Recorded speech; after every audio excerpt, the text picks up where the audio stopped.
আমাদের এখানে ক্ষমতার যে নগ্ন ব্যবহার তা আসিফ মাহমুদ এবং আসিফ মাহমুদের বাবা দেখিয়ে গেলেন। আসিফ মাহমুদের বাবার যে অপকর্মগুলো তার মধ্যে অন্যতম দেখেন যে টেন্ডার বিষয়ে আসিফ মাহমুদের মন্ত্রণালয়ে তার বাবা ঠিকাদারি লাইসেন্স নিল। যখন এটা প্রকাশ পেল তখন আসিফ মাহমুদ ক্ষমা চাইল, কনফ্লিক্ট অফ ইন্টারেস্ট। তো প্রকাশ যদি না পাইতো তাহলে কি হইতো? প্রকাশ না পেলে কি হইতো জিজ্ঞাসা করছি। এগুলোর কোনো উত্তর নাই, উত্তর দেওয়ার সক্ষমতা নাই। আসিফ মাহমুদ যখন প্রথম দায়িত্বটা নিল তখন ঘোষণা দিয়েছিল যে ফেনী বন্যা হচ্ছে, সেই বন্যায় প্রথম মাসের বেতন সে দেবে। এইটা 27 আগস্ট সে ঘোষণা করে, গণ অভ্যুত্থানের পরে 27 আগস্ট ঘোষণা করলো। তাহলে প্রথম মাসের বেতন হিসেবে সেটা দেবে। আমরা দেখলাম যে 2 আগস্টে আসিফ মাহমুদের হাতে একটা প্রায় 2 লক্ষ টাকা দামের হ্যান্ডসেট। আমার প্রশ্ন হলো, আসিফ মাহমুদের প্রথম বেতনের টাকা দিয়ে আসিফ মাহমুদ ওই বন্যায় দিল নাকি হ্যান্ডসেট কিনলো? নাকি এ ধরনের হ্যান্ডসেট আসিফ মাহমুদের জন্য কোনো বিষয়ই না? উপদেশটা আসবে যাবে দেবে, মানুষ বিভিন্ন স্বার্থ আছে, তো এগুলো আর কি। আসিফ মাহমুদের বিরুদ্ধে কোনো অভিযোগ বলে কোনো লাভ নাই। তার বাবা ওখানে খুনি, মার্ডার মামলার আসামি, তার সঙ্গে বসে আড্ডা দিচ্ছে, গল্প করছে, পলিসি করছে। আসিফ মাহমুদকে আমার একটা জিজ্ঞাসা, যে সে কি এমপি পদে নির্বাচন করতে চাচ্ছে? আমার জিজ্ঞাসা। বিগত সময়ে কোনো ইন্টারিম গভর্নমেন্ট বা তার উপদেষ্টারা কখনো নির্বাচন করেনি। আমাদের কিন্তু এই জায়গাতেই সমস্যা ছিল যে যে নির্বাচন করবে সে ক্ষমতায় থাকবে না, তাই না? নির্বাচন যে করবে সে দায়িত্বে থাকবে না। অর্থাৎ নির্বাচন তো হতে চাই, যে এমপি হতে চাই সে নিজেই নির্বাচন আয়োজন করবে না।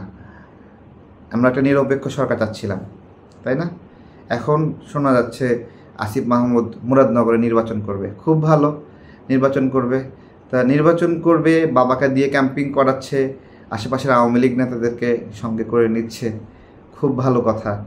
আমার প্রশ্ন যেটা, সেটা হলো যে নির্বাচন করলে তাকে তো দায়িত্ব ছাড়তে হবে, তাই না?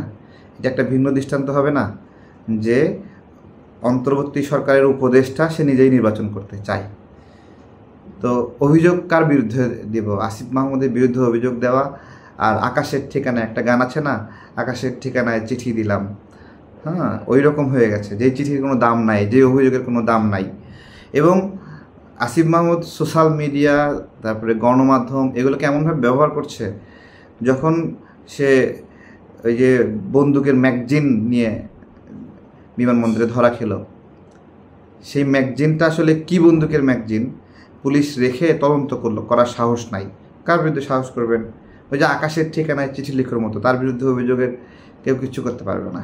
সে এখন সর্বা সব। তো এই হলো অবস্থা। তো সেই বন্দুকের ম্যাগজিন তো পুলিশের কাছে যদি জমা নিত, পুলিশ যদি তার কাছে রাখতো, তাহলে তো জানা যেত বন্দুকের মডেলটা কি। এটা কি 47 রাইফেল নাকি ছোটো একটা রিভলভার, এটা তো জানা গেল না। তো এগুলো হলো বিষয়। এবং দেখেন সবচেয়ে ভয়ঙ্কর বিষয়, ওর বিরুদ্ধে নিউজ হইলে নিউজগুলো ডিলিট করতে বাধ্য হয়, এবং নিউজ হওয়া সারা 5 মিনিটের মধ্যে ডিলিট। আমি আসিফ মাহমুদকে নিয়ে অনেক বিগত সময়ে তার দুর্নীতি, অপরাধ, এগুলো নিয়ে লিখেছি, এবং দেখা যাচ্ছে যে ওই লেখাটাই স্ট্রাইক দিয়ে সে ডিলিট করায় দেয় গোয়েন্দা সংস্থা দিয়ে অনেক। এবং তার নিউজ থাকেই না, তার বিরুদ্ধে কোনো লেখা কন্টেন্ট কোনো না কোনোভাবে সে ম্যানেজ করে এটাকে সরায় ফেলে। এবং সে এখন যেটা করছে, সে কৃত্রিমভাবে তার লাইক কমেন্টগুলো ভাড়া করে নিয়ে আসছে, লাইক কমেন্ট ভাড়া করছে, সে তার কমেন্ট বাহিনী তৈরি করেছে। ভিয়েতনামের মানুষ, চায়নার মানুষ, ইন্ডিয়ান মানুষ দেখা যাচ্ছে ওই রকম নাম লেখা, তার এখানে সারিবদ্ধভাবে লাভ রিয়েক্ট দিচ্ছে, কেয়ার রিয়েক্ট দিচ্ছে। বাংলাদেশের মানুষের লাভ রিয়েক্ট না নিয়ে ভিয়েতনাম থেকে লাভ রিয়েক্ট কিনতেছে। তো এইগুলো মানে যদি দুর্নীতি করে কেউ, তখন তাকে এগুলো করতে হয়।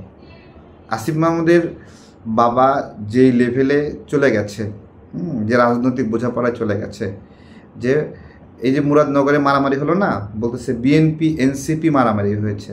বিষয়টা মোটেও এরকম না, কোনো দিনই বিএনপি এনসিপি মারামারি হয়নি মুরাদনগরে। আসিফ মাহমুদ হয়ে আওয়ামী লীগ বিএনপির বিরুদ্ধে লড়াই করছে এবং ওইখানে আওয়ামী লীগ নেতারা রাজ করছে এই মুহূর্তে আসিফ মাহমুদের দোয়া এবং দয়াই। হ্যাঁ, এবং বিএনপি নেতারা ওখানে রোহিঙ্গার মতো আছে, তাদের নামে মামলা হচ্ছে, গ্রেপ্তার হচ্ছে, হয়রানি করছে। এরকম এমনও আছে যে গ্রেপ্তার করা আওয়ামী লীগ নেতাকে ছাইড়া দিয়ে ওই জায়গায় বিএনপি নেতারা ঢুকাই দিচ্ছে। এটা হলো আসিফ মাহমুদের শাসন চলতেছে। সামনে এমপি নির্বাচন করার রব উঠে গেছে এখানে।